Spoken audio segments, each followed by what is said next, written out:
The show Psych follows the antics of Sean Spencer, a fake psychic detective, and his best friend and partner, Burton Gus Guster, as they solve crimes for the Santa Barbara Police Department. And in this video, I'm going to show you how to be a fake psychic just like Sean.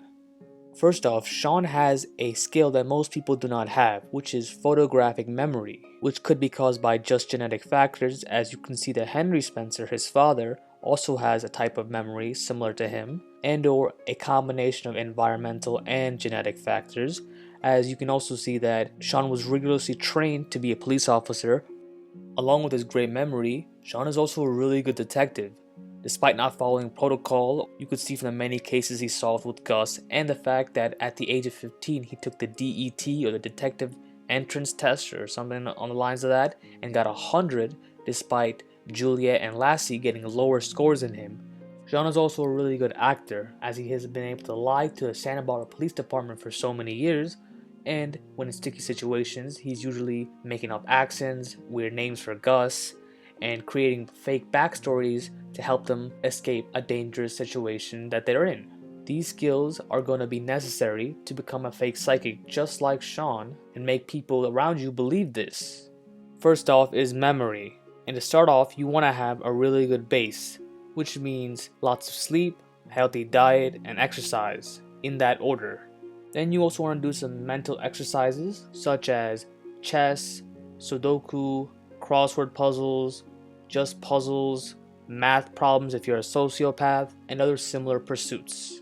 You also want to avoid scenarios that cause brain damage, such as full contact sports like football or boxing, and avoid substances that can impede your memory skills unless necessary for a different health reason.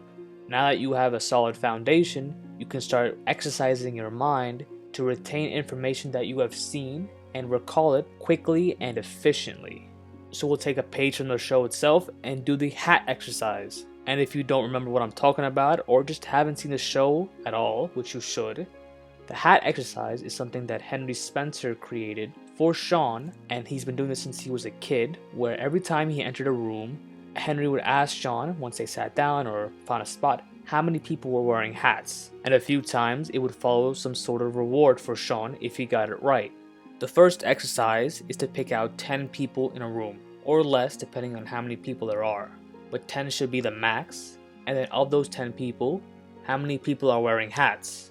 Or you can do something else, like you don't have to do hats, that's just a thing. Like for instance, most people wear masks now, so you can do how many people are wearing masks that are either surgical masks, or you can do cloth masks, or are they not even wearing masks at all, and you can use that as a possible option to track. You want to keep practicing this little exercise until it becomes a subconscious habit that you do every time you walk into a room. Once you got that down, the next step up is to remember how many people are in the room. Just the number is fine, and then how many people are wearing hats or whatever you chose, and then trying to remember certain details about them. Nothing specific yet. It could be, are they male or female? Are they wearing a red colored shirt? Are they wearing white pants? So when you recall it, it's a little more specific. The next step is to continue performing the previous step, but along with this, try to remember the details of the room that you have scanned. It doesn't have to be anything specific yet. It could be colors of the walls, large objects and furnitures that are placed in this scenario, like couches, TVs, chairs, chandeliers, etc. The next level up is to start remembering specific details about the people in that room. I would start with at least 10 people, maybe even less if it's too much work, and go into specifics of the brands, like if it's Nike or Adidas, are they wearing a suit and what kind of suit, and any other anchors that are on them to remember them much more clearly. The final level is to incorporate everything we did previously and add in details of the room itself to the most small and minuscule portions possible, from clutter on desks to a small logo or label on a plant or object, are all important to observe and take in. And this is the final step, because from here all you're doing is tweaking the number of people and the specifics of details in the room and on the clothing and accessories until you eventually and hopefully get to Sean's level of observation. The next step to becoming a psychic detective is the psychic portion. So you have to become a quote-unquote psychic. And using the memory ability can really help with this because psychics, palm readings, astrology, fortune telling, etc. are all just scams, and anyone who uses it to make money or trick you for some other devious reason are con artists. And so you're going to need the skill of a con artist to continue performing as a psychic detective. The first trick is to be as vague as possible when they perform their act. This way you come to your own conclusions as opposed to them giving you specific information that you want.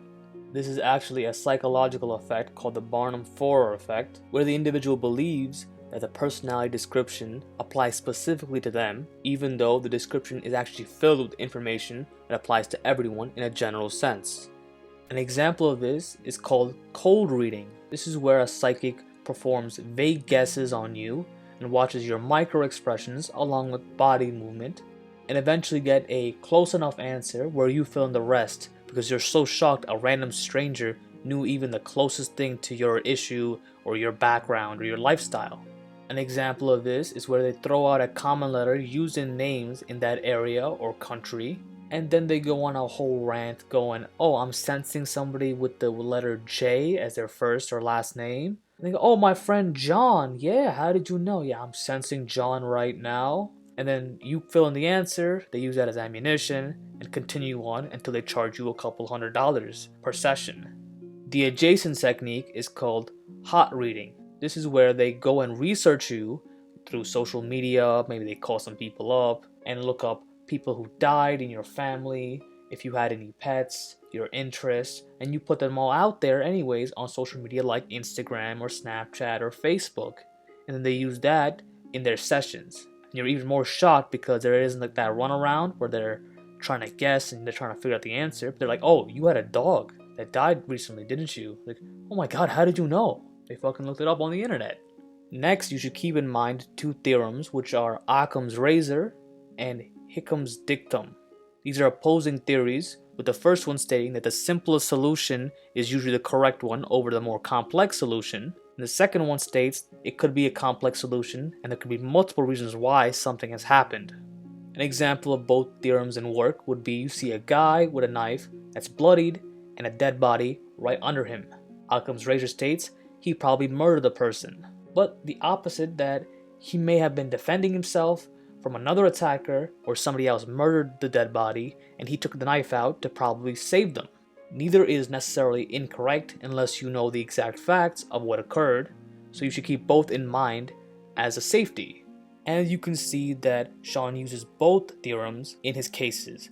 For instance, in Season 8, Episode 5, Cog Blocked, Sean agrees with Lassiter in trying to convince Gus that the dead body killed himself as opposed to being murdered, because that is the most obvious answer at the crime scene. While simultaneously, in Season 2, Episode 2, 65 Million Years Off, you can see that Sean claimed that the dead body wasn't killed by a shark, but by a dinosaur, specifically a T-Rex, which is an outlandish claim to say the least, but he was right. The next ability you need is detective skills, because while Sean doesn't follow protocol and goes out of his way to perform illegal activities to further the investigation, he's still a really good detective. Now, detective work is a wide variety of skills, ranging from proper protocols state by state or country by country, along with learning terminology and slang used by private investigators, detectives, police officers, even true crime podcasters, along with learning what common motives are, classic methods of murder, classic methods of arson, the different types of crimes there are. So much. For a formal approach, you can get started by looking up practice tests and practice guides of detective exams and police officer exams. Volunteer at your local police station if you require even more information. Watch videos, articles, etc. Simultaneously, you also want to watch TV shows that are crime-based and are very technical and realistic as opposed to not. So Die Hard really wouldn't work here, but something like The Rookie might. You can also listen to true crime podcasts, not for the technical skills of police work specifically, but more on classical MOs, reasons for crime like murder or arson. Maybe it's money, maybe it's jealousy, emotion, anger, revenge. And while you listen to this and watch stuff like this, you're going to pick up, certain words, certain methods, and you can build your own frame of reference if you begin your own investigations. And the best part of the second method is that you can do this while doing anything. You can put on your headphones, listen to a podcast while working out, while at work if it's allowed, during commutes. There's pretty much no limit to where you can do this. In fact, you can even pair it by doing the how many hats exercises. And if you can no longer do that right now, you can just switch to listen to a podcast to keep your mind fresh. The last skill is improvisation. And I spoke about this a little bit during the psychic/con men portion. But as I said before, Sean's a really good improviser, especially in sticky situations. And you should learn how to do it too. There are many YouTube videos on how to improvise in different scenarios. You can even go take an improv class if it's not too expensive. And the essence of the skill is to think quickly on your feet, believe what you're saying, and say it with conviction.